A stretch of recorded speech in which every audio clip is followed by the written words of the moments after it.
ನಡ್ಕೊಳ್ತಾ ಇದ್ದಾರೆ. ಅಮಿತ್ ಶಾ ಮೋದಿ ಅವರ ಆದೇಶ ನಡ್ಕೊಳ್ತಾ ಇದ್ದಾರೆ. ಸೊ ಬಹುಶಃ ಅವರು ಅದನ್ನು ತಿರಸ್ಕಾರ ಮಾಡಬಹುದು ನನಗೆ ಅನ್ಸುತ್ತೆ. ಏನ್ ಮಾಡ್ತಾರೋ ಗೊತ್ತಿಲ್ಲ. ಆದ್ರೆ ಅದಕ್ಕಾದ್ರೂ ಒಂದು ಆಧಾರಗಳು ಕೊಟ್ಟು ತಿರಸ್ಕಾರ ಮಾಡಲಿ.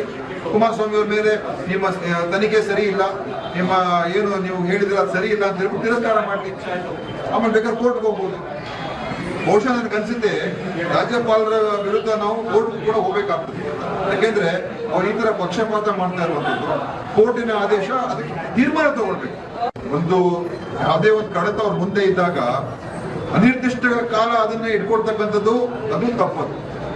ಅದರಿಂದ ಅದಕ್ಕೆ ಇತ್ಯರ್ಥ ಮಾಡ್ಬೇಕು. ರಿಜೆಕ್ಟ್ ಆದ್ರೂ ಮಾಡಲಿ, ಅಪ್ರೂವ್ ಆದ್ರೂ ಮಾಡಿ. ಏನನ್ನು ಮಾಡದೆ ಇಟ್ಕೊಳ್ತಾರೆ ಅಂತ ಹೇಳಿದ್ರೆ ಏನು ಉದ್ದೇಶ?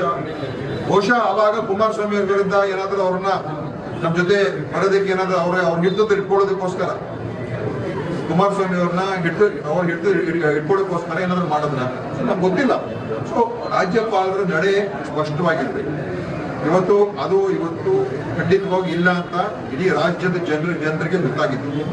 ಸಿದ್ದರಾಮಯ್ಯ ಅವ್ರ ಮೇಲೆ ಯಾವ ತರಾತುರಿ, ಯಾವ ಆತುರತೆ, ಯಾವ ಒಂದು ವೇಗದಿಂದ ಶರವೇಗದಲ್ಲಿ ಅವರು ತೀರ್ಮಾನಗಳು ತಗೊಳ್ತಾ ಇದ್ದಾರೆ, ಯಾವ ಒಂದು ಅಸಮಂಜಸವಾದಂತ ಕಾರಣಗಳು ಕೊಟ್ಟು ಅವ್ರು ಇವತ್ತಿನ ದಿವಸ ಸ್ಯಾಂಕ್ಷನ್ ಕೊಟ್ಟಿದ್ದಾರೆ. ಸಂಪೂರ್ಣವಾಗಿ ಕಾನೂನಿನ ವಿರುದ್ಧವಾದಂತ ರೀತಿಯಾಗಿ ಅವ್ರು ನಡ್ಕೊಳ್ತಾ ಇದ್ದಾರೆ. ಈ ಎಲ್ಲಿ ಕಾನೂನು ಪ್ರಕಾರ ನಡ್ಕೊಳ್ತಕ್ಕಂತ ಸಂದರ್ಭಗಳಲ್ಲಿ ಈ ನಮ್ಮ ರಾಜ್ಯಪಾಲರು ಯಾಕೆ ಬೇರೆಯವ್ರ ವಿಚಾರಕ್ಕೆ ಬಂದಾಗ ನಡ್ಕೊಳ್ತಾ ಇಲ್ಲ? ಸೊ ಅಲ್ಲೇ ಡೌಟ್ ಆಯ್ತಲ್ಲ. ಅದಕ್ಕಿಂತ ಇನ್ನೇನು ಎವಿಡೆನ್ಸ್ ಬೇಕು ನಮ್ಗೆ? ಇವ್ರು ಪಕ್ಷಪಾತ ಮಾಡ್ತಾ ಇದ್ದಾರೆ.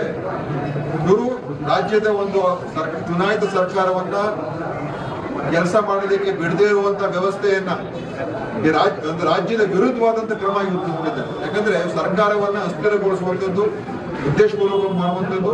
ಇವರು ಒಂದು ಸಾಂವಿಧಾನಿಕ ಹುದ್ದೆಯಲ್ಲಿದ್ದು ಈ ರಾಜ್ಯದ ಮುಖ್ಯಸ್ಥ ಅವರೇ ರಾಜ್ಯದ ವಿರುದ್ಧ ಕೆಲಸ ಮಾಡಕ್ಕೆ ಶುರು ಮಾಡಿದ್ರೆ ನಾವೇನ್ ಮಾಡ್ಬೇಕು?